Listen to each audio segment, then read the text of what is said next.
नमस्कार, मैं प्रभात रंजन दीन। मतदाता सूची में आवश्यक संशोधन जागृत लोकतंत्र की अनिवार्य शर्त होती है। जो ताकतें लोकतंत्र को मलबा बनाए रखकर सत्ता साधती रही हैं, उन्हें जागृत देश मंजूर नहीं।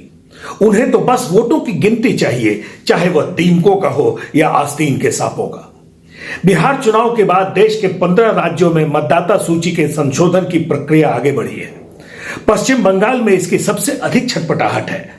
वोट के लिए इस राज्य में सबसे अधिक घुसपैठ कराई गई, इसीलिए छटपटाहट भी यहां पर सबसे अधिक है। पश्चिम बंगाल में बांग्लादेश के मुस्लिम घुसपैठियों को भारी तादाद में वोटर बनाया गया। अब वोटर लिस्ट में बने रहने के लिए वही मुस्लिम घुसपैठिए सारे इस्लामिक उपदेश ताक पर रखकर हिंदू नाम अपना रहे हैं। इस हथकंडे पर न फतवाधारी मौलाना कुछ बोल रहे हैं और न दुर्गतिगामी प्रगतिशील चिहुक रहे हैं। सब तरफ शातिराना सन्नाटा तना हुआ है। पश्चिम बंगाल में एसआईआर प्रक्रिया शुरू होने की धमक से ही बांग्लादेशी और रोहिंग्या घुसपैठियों ने मुस्लिम नाम बदलकर हिंदू नाम रखने की हरकतें शुरू कर दी हैं। स्वाभाविक है कि यह खेला पश्चिम बंगाल की सत्ताधारी पार्टी तृणमूल कांग्रेस की नेता और मुख्यमंत्री ममता बनर्जी के इशारे पर हो रहा है। वोटर लिस्ट में शामिल रहने के लिए मुस्लिम घुसपैठियों को अपनी धार्मिक पहचान बदलने से भी कोई परहेज नहीं है। इन दिनों राजधानी कोलकाता से लेकर पश्चिम बंगाल के मुस्लिम बहुल जिलों के प्रमुख अखबारों और छोटे मोटे अखबार तक मुसलमानों के नाम बदले जाने की सूचना से भरे पड़े हैं।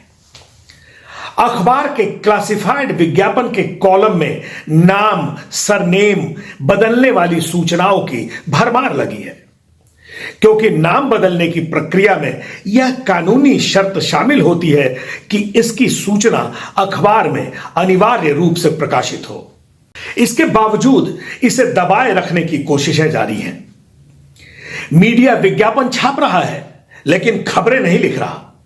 नाम बदल का यह खेला इस्लाम धर्म बदलने का नहीं, बल्कि हिंदू नाम का सहारा लेकर इस्लामिक घुसपैठ को और प्रगाढ़ करने का है। मुस्लिम घुसपैठियों द्वारा हिंदू नाम रखने के कई उदाहरण सामने आए हैं।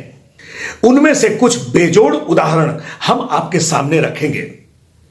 अखबार में छपे क्लासिफाइड विज्ञापनों का एक टेस्ट केस देखिए, जिसमें मुस्लिम समुदाय के परिवार अपना नाम और सरनेम बदलकर हिंदू सरनेम रख रहे हैं। यह टेस्ट केस उदाहरणीय इसलिए है क्योंकि उसमें लोगों ने अपने मूल नाम से भी भ्रम रखने की कोशिश की है। मसलन शेख बडेल, शेख सुकुमार, शेख निशानी, शेख मीना, शेख सुमना, शेख सोमन, ये सारे नाम अलाउद्दीन शेख परिवार के सदस्यों के हैं, जो अब अपना नाम बदलकर बंडेल पात्रा, सुकुमार पात्रा, निशानी पात्रा, मीना पात्रा, सुमना पात्रा और सोमन पात्रा हो चुके हैं। अब आप बताएं कि इन नामों से शेख हटा लिया जाए तो उन्हें कौन मुसलमान समझेगा? कानून के विशेषज्ञों का कहना है कि यह देश विरोधी षड्यंत्र है। इसका मकसद गैर कानूनी नागरिकों को कानूनी पहचान का रास्ता देना है। आप इसे पूरे स्क्रीन पर गौर से देखें। इसी 10 नवंबर 2025 को प्रमुख बांग्ला अखबार में क्लासिफाइड विज्ञापन छपवाकर हुगली जिले के सेनहाटी स्थित आरामबाग इलाके के रहने वाले शेख परिवार के सभी सदस्यों ने अपने नाम से शेख हटाने और उपनाम यानी सरनेम में पात्रा संलग्न करने की औपचारिकता पूरी कर ली। विचित्र यह है कि शेख सुकुमार की पत्नी शेख निशानी ने 4 जून 2025 को ही आरामबाग नोटरी पब्लिक के सामने शपथ पत्र यानी एफिडेविट नंबर 1880 दाखिल कर अपना सरनेम पात्रा रख लिया था। एक अन्य विज्ञापन से पता चला कि शेख बडेल की पत्नी शेख मीना ने भी उसी तारीख को एफिडेविट नंबर 1876 दाखिल कर खुद को मीना पात्रा बना लिया। 4 जून 2025 को ही शेख बडेल के बेटे शेख सुकुमार शेख सोमन और बेटी शेख सुमना ने भी हिंदू सरनेम पात्रा अपना लिया। उनके एफिडेविट नंबर क्रमशः 1877, 1878 और 1879 हैं। अलाउद्दीन शेख के बेटे शेख बडेल ने भी उसी दिन एफिडेविट नंबर 1875 के जरिए बडेल पात्रा का रूप धर लिया। इस तरह बांग्लादेश का शेख परिवार एक ही दिन में हिंदू नामधारी बन गया। इसी तरह बांग्लादेशी घुसपैठिया अमीर हमजा का मामला सामने आया।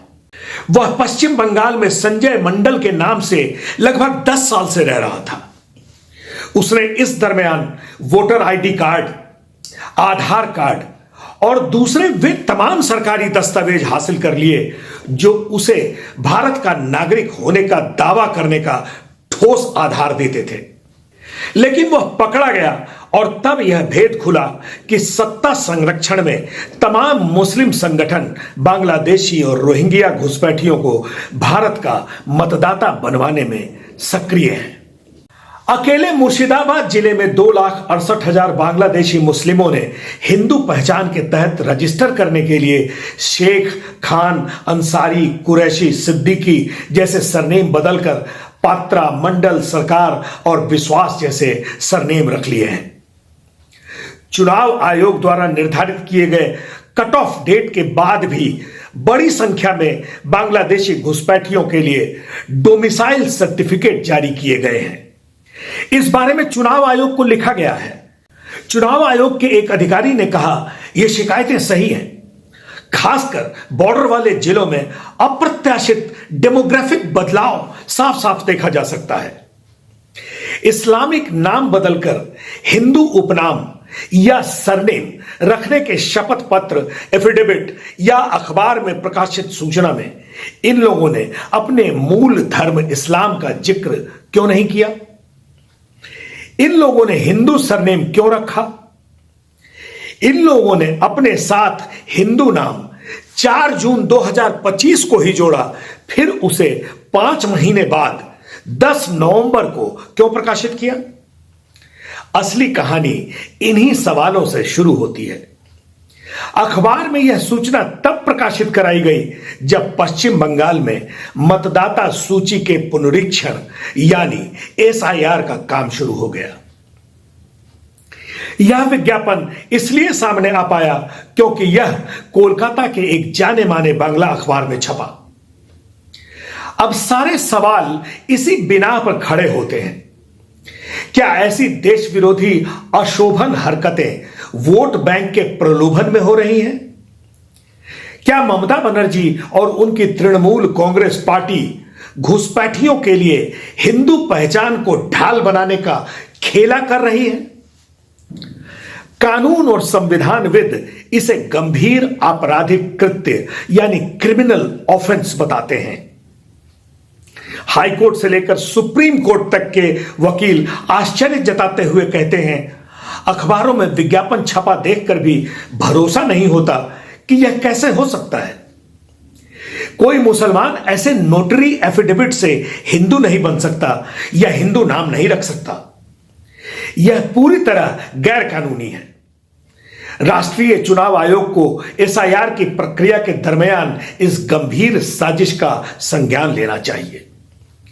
बांग्लादेशी और रोहिंग्या घुसपैठियों की सूक्ष्मता से पहचान की जानी चाहिए और उन्हें न केवल वोटर लिस्ट से बल्कि देश से ही बाहर किया जाना चाहिए। बांग्लादेशी और रोहिंग्या गैर कानूनी तरीके से भारत में घुसे और सत्ता संरक्षण में गैर कानूनी तरीके से खुद को वोटर के तौर पर रजिस्टर किया। एसआईआर से उन्हें डर भी सता रहा है, इसीलिए कई लोग बांग्लादेश भाग रहे हैं या भागने की फिराक में हैं। उनमें से बहुत से लोग नोटरी एफिडेविट के जरिए अपना हिंदू नाम अपना रहे हैं। लेकिन सिर्फ हिंदू नाम या सरनेम रखने से हिंदू नहीं बना जा सकता। इस पर सरकार को सतर्क रहना चाहिए। लेकिन जब राज्य सरकार ही देश विरोधी हरकतों में लगी हो तो क्या होगा? इस तरह के शपथ पत्रों पर मुहर लगाने वाले नोटरी पब्लिक और सिफारिश करने वाले वकीलों का लाइसेंस तत्काल रद्द किया जाना चाहिए और उन्हें गिरफ्तार कर लिया जाना चाहिए। कानूनविद कहते हैं कि ऐसी देश विरोधी गतिविधियों की कतई इजाजत नहीं दी जा सकती। यह राष्ट्रीय सुरक्षा और सामाजिक स्थिरता के लिए गंभीर चिंता का विषय है। भारत में सभी को अपना धर्म मानने की आजादी है, लेकिन राष्ट्रीयता या नागरिकता छिपाना और झूठी पहचान हासिल करना गंभीर अपराध है। इलाहाबाद हाई कोर्ट एवं सुप्रीम कोर्ट के वरिष्ठ अधिवक्ता अशोक पांडे कहते हैं, पश्चिम बंगाल में चुनाव आयोग द्वारा कराए गए SIR में यह देखने को मिल रहा है कि तमाम लोग जो इस्लाम धर्म के अनुयायी हैं वे अपने नाम का हिंदूकरण कर रहे हैं। यह निश्चित रूप से भारतीय संविधान एवं जो यहाँ का भारत का दंड विधान है उसके तहत एक अपराध है। IPC व BNS में भी इसको अपराध बताया गया है। पहले IPC की धारा 416 में रंग पर्सोनिफिकेशन अपराध था, अब वही जो है 416 में BNS की धारा के तहत अपराध हो गया है। ये फ्रॉड भी है, ये चीटिंग भी है।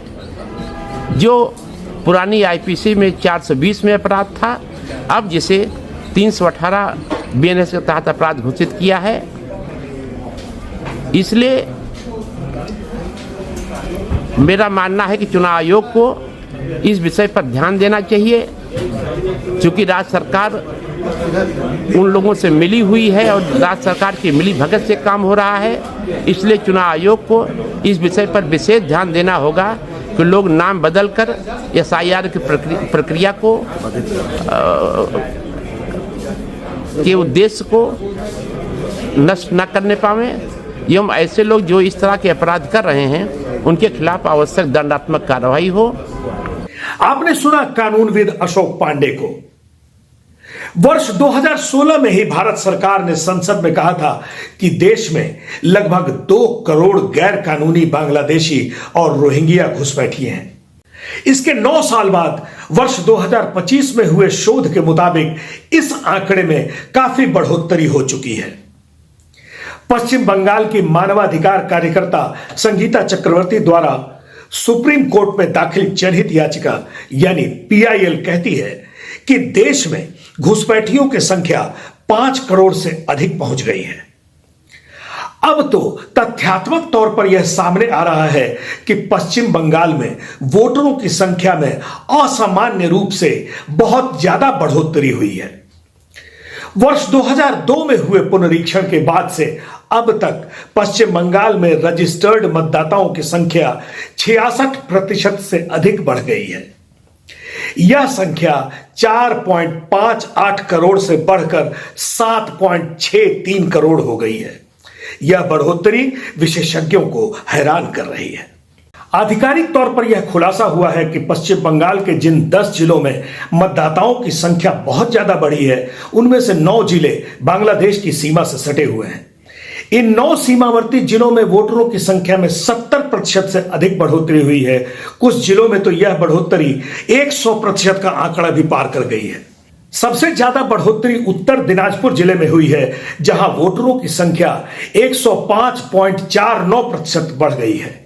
इसके बाद मालदा जिला है, जहां यह बढ़ोतरी 94.58% दर्ज की गई है।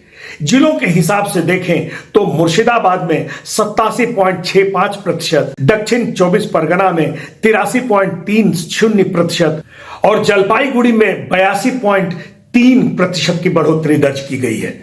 इसके अलावा कूच बिहार में 76.52% और उत्तर 24 परगना में 72.18% वोटर बढ़े हैं। नदिया में 71.46% और दक्षिण दिनाजपुर में 70.94% की बढ़ोतरी हुई है। शीर्ष 10 जिलों में शामिल बीरभूम बांग्लादेश सीमा से सटा हुआ नहीं है, लेकिन घुसपैठियों की भारी बेरोक टोक बसावट ने भी यहां वोटरों की संख्या 73.44% बढ़ा दी है।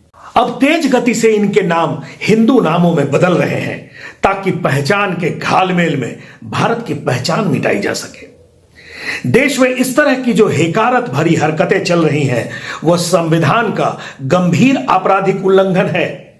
यह अपराध पॉकेट में संविधान रखकर घूमने वाले सियासी अलंबरदारों को नहीं दिखता, क्योंकि वे इस अपराध में खुद ही आकंठ लिप्त हैं। आज के लिए इतना ही। नमस्कार, जय हिंद।